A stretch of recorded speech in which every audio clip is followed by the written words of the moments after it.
एका मराठी पुस्तकाच्या प्रकाशनासाठी इतके तुडुंब लोक जमलेले आहेत। जावेद साहेब माझ्या बाजूला बसले आहेत आणि त्यांनी म्हटलं एक भी सीट खाली नहीं है।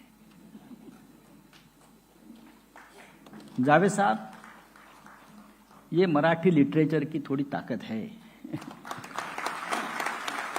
आज भी लोग पढ़ते हैं, सुनते हैं। सर्व उपस्थित व्यासपीठावरील सन्माननीय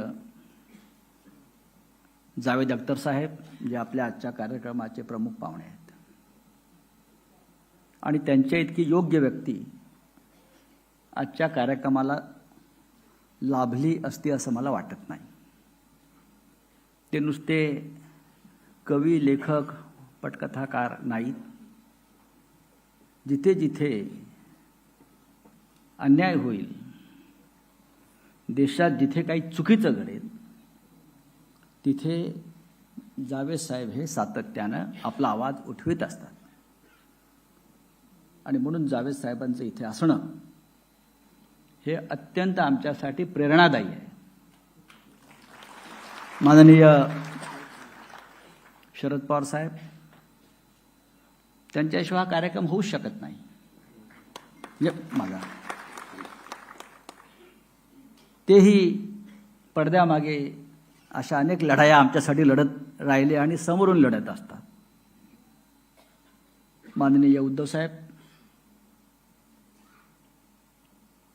माझे सर्वोच्च नेते, मित्र आणि सदैव माझ्या पाठीशी ते उभे राहिले। आणि खास पाहुणा आपण जो मुंबईतून कलकत्त्यातून बोलवलेला आहे, त्यांचं नाव गोखले आहे, साकेत गोखले। आता साकेत गोखले कलकत्त्यात कुठे गेले? ते तृणमूल काँग्रेसचे खासदार आहेत आणि ममता बॅनर्जींनी त्यांना खास बोलवून खासदार केलं कि साकेत, आप कल नॉमिनेशन भरना है। करेक्ट? का? की महाराष्ट्रातून एक लढवय्या त्यांना हवा होता कलकत्त्याला। आमच्या दोघांमधलं साम्य असं आहे की मी त्याच्यामध्ये माझी प्रतिकृती बघतो।